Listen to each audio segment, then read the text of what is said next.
Vous êtes bien sûr la plus panafricaine des télévisions, mesdames et messieurs, merci d'être fidèles à nos programmes.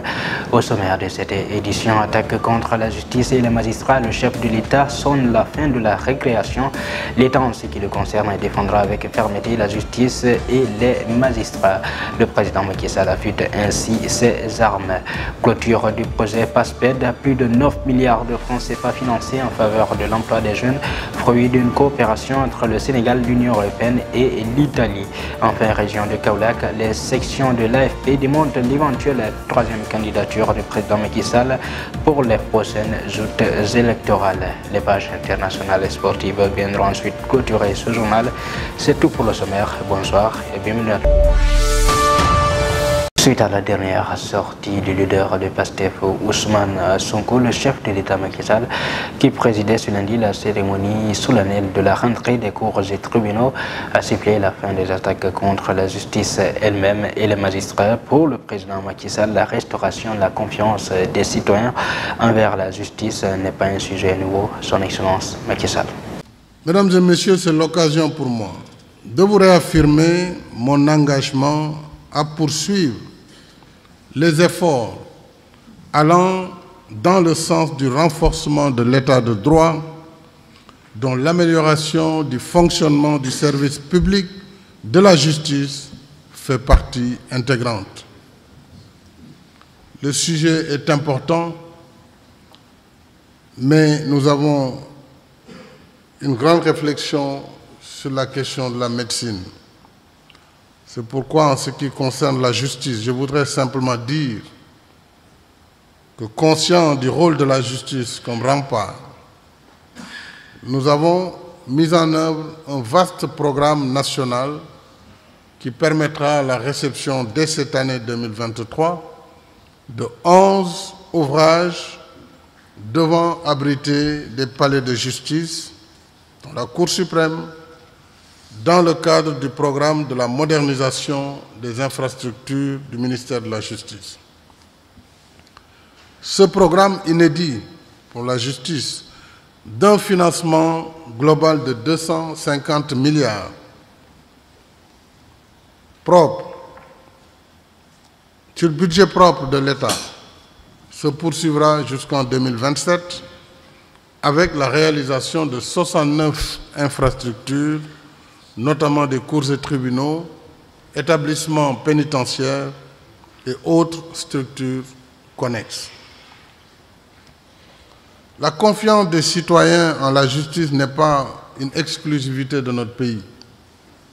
Dans un pays partenaire, une loi vient d'être votée, une loi portant restauration de la confiance des citoyens envers la justice.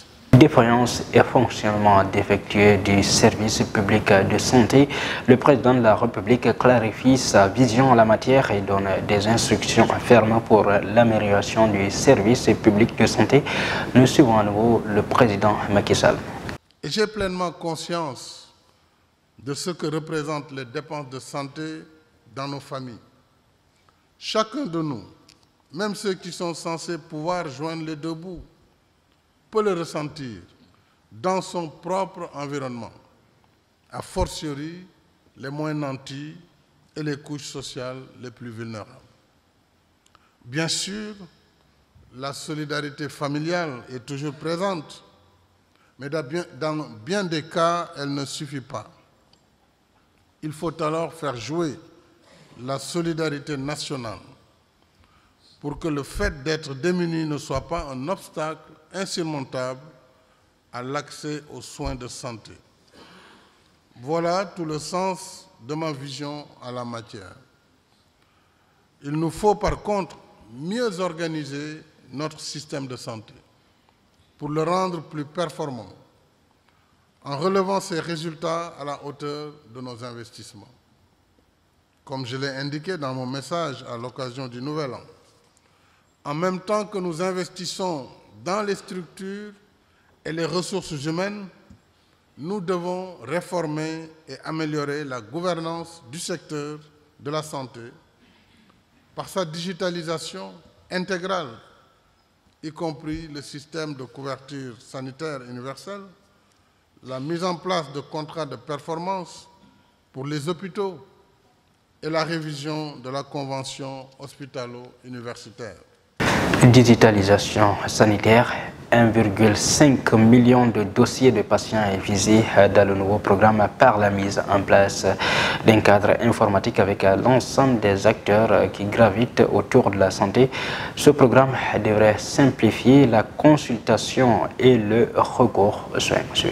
Le système sanitaire sénégalais étant dans un processus de modernisation, une rencontre nationale de partage des circuits, des documents médicaux et administratifs de patients a réuni l'ensemble des acteurs du système sanitaire au ministère de la Santé et de l'Action sociale ce lundi. C'est un moment de partage et d'harmonisation sur des documents qui ont été conçus pour aller vers la digitalisation du système de santé.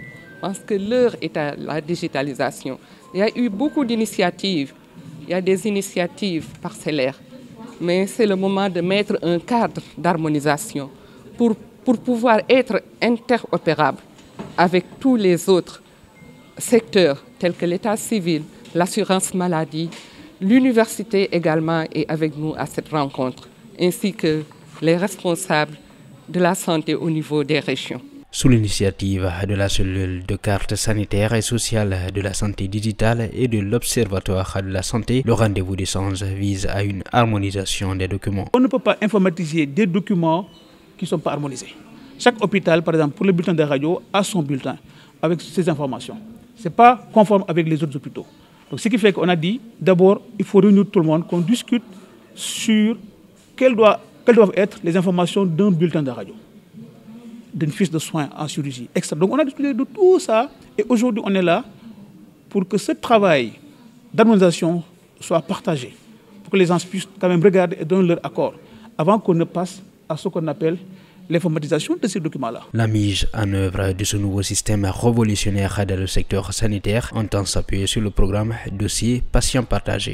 Je vous le disais dans le sommaire, dans le cadre du programme de coopération entre le Sénégal, l'Union européenne et l'Italie, le projet PASPED a clôturé ses travaux ce lundi lors d'une cérémonie de présentation de résultats et de perspectives de promotion de l'emploi des jeunes. Dans ce sens, plus de 9 milliards de francs CFA ont été financés en faveur des jeunes au Sénégal. Moussa Dieng, représentant du ministre de la Microfinance. C'est un projet qui véritablement est en parfaite adéquation avec les politiques publiques, notamment en matière d'insertion des jeunes, mais également en termes de développement d'initiatives économiques. Alors, nous au ministère, nous avons eu donc à travailler avec ce projet-là parce que je l'ai rappelé tout à l'heure dans mon propos que c'est un projet qui a été arrimé à la Place des Prix, donc qui est un projet également du gouvernement italien. Et ces deux projets arrimés ont donné ce qu'on appelait le projet global, le projet unique global, donc Place des Prix, PASPED, donc avec un ancrage institutionnel au ministère de la Microfinance. Donc je crois que nous sommes très bien placés pour en tout cas faire une évaluation des résultats donc, de ce projet qui est un projet extrêmement important. On a bien entendu donné les résultats en termes d'insertion de jeunes, surtout les jeunes diplômés qui peinaient même à trouver des stages. Je crois que le projet a permis d'insérer dans des entreprises en termes de stages plus de 2000 jeunes. Et je crois qu'une bonne partie de ces jeunes a pu trouver après des contrats de travail dans ces entreprises. Je crois que c'est extrêmement important comme résultat. Politique à présent dans ce journal, les différentes sections AFP des 3 départements de Kaolack se sont réunies à Kersoussé pour échanger sur la vie de leur parti et perspectives politiques. À cette occasion, les responsables politiques de l'AFP ont invalidé l'éventuelle candidature du président Macky Sall et invitent le chef de l'État à passer le témoin à son successeur au soir de la présidentielle de 2024. Mamadou Souké Diaye, responsable politique AFP. Ma première vérité, c'est de dire que Macky Sall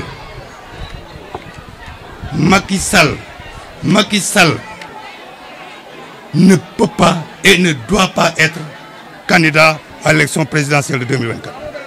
Le président sortant, Macky Sall, ne peut pas être candidat à l'élection présidentielle de 2024. Pourquoi?